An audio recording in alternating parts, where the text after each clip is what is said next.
tegas minta untuk klien kami dibebaskan.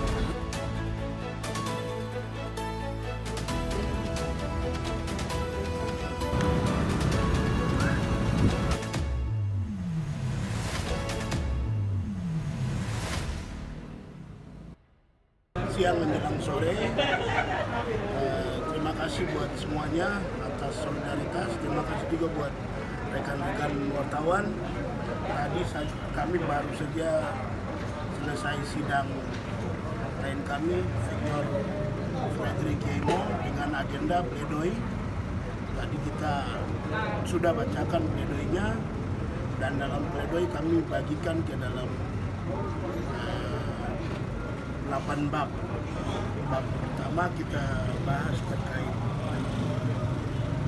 pendahuluan.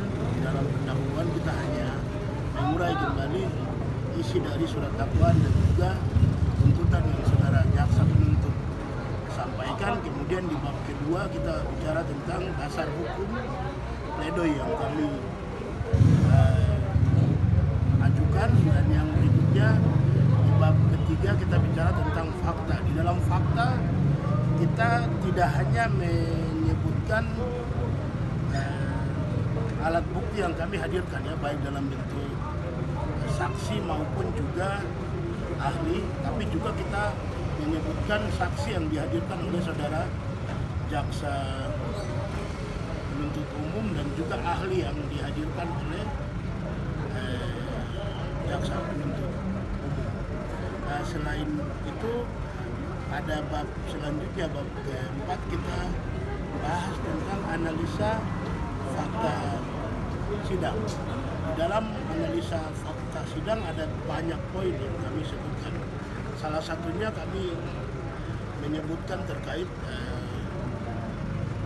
kesimpulan saudara jaksa penuntut umum yang berkaitan dengan terbuktinya pasal 1 dakwaan ke-1, pasal 106 junto 55 ayat 1 ke 1 KUHP itu diragukan karena hanya berdiri pada keterangan ahli bahasa, sementara ahli bahasa itu tidak berkompeten untuk kemudian membuktikan unsur-unsur tindak pidana yang ada pada pasal 106 maupun juga pasal 55. Itu satu hal pokok yang kemudian kita tunjukkan dalam analisa fakta. Berikut juga kami sebutkan terkait saudara jaksa tidak pernah menghadirkan ahli pidana dalam persidangan, tapi bisa kemudian dengan serta-merta hanya berdiri pada keterangan ahli bahasa kemudian menyimpulkan terbukti. Nah, di bagian selanjutnya terkait analisa tentang tuntutan. Dalam analisa tuntutan ada banyak hal juga yang kami sebutkan. Salah satu berkaitan dengan tuntutan terbukti tadi, yang hanya didasarkan pada satu keterangan ahli bahasa, sementara saksi-saksi itu tidak ada yang melihat di TKP. Bahkan saksi-saksi itu mereka di tempat lain, bahkan jauh, saksi yang menangkap.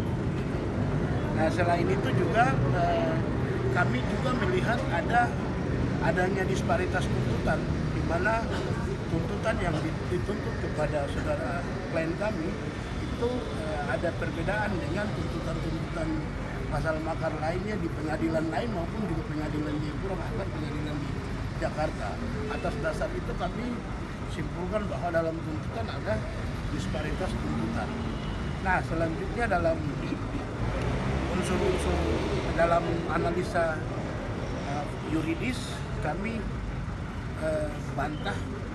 kami menjelaskan beberapa yang berkaitan dengan unsur barang siapa dan juga unsur makar, unsur niat, dan juga unsur memisahkan wilayah serta unsur penyertaan, yang mana dalam semua unsur berdasarkan keterangan saksi yang kami hadirkan, saksi yang jaksa hadirkan, dan juga ahli yang kami hadirkan, itu membuktikan bahwa semua unsur dari dakwaan ke-1 pasal 106 KUHP junto pasal 55 ayat 1 ke-1 tidak terbukti. Dan selanjutnya berkaitan dengan dakwaan kedua, dakwaan ketiga, dakwaan keempat, karena telah dibelejetin atau telah dikritisi oleh ahli yang kami hadirkan, 4 orang ahli, maka kami tidak membantah itu.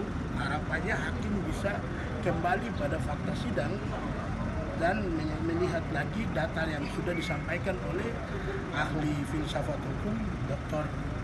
Tristam maupun ahli politik Profesor Cahyo, ahli HAM dan tata negara Dr. Herlambang, dan juga ahli pidana Dr. Amira yang kami hadirkan. Harapannya hakim bisa melihat itu, karena dalam pembuktian pemeriksaan ahli kami lihat semua keterangan yang disampaikan oleh ahli yang kami hadirkan mampu membantah semuanya, sehingga kami pikir tidak penting kita harus menjelaskan itu, karena dalam fakta persidangan pada agenda pemeriksaan ahli sudah dibantahkan semuanya. Nah, selanjutnya pada bagian kesimpulan kami dengan tegas minta untuk klien kami dibebaskan karena semua unsur-unsur yang dituduhkan tidak terbukti. Selanjutnya kita juga minta agar nama baik klien kami direhabilitasi dan biaya perkara diberikan kepada negara. Itu dari pledoi kami tadi. Rasisme itu kejahatan kemanusiaan, kejahatan luar biasa, extraordinary crime, rasisme. Saya butuh dukungan semua orang yang melawan rasisme harus mendukung saya. Kita perangi rasisme bersama-sama.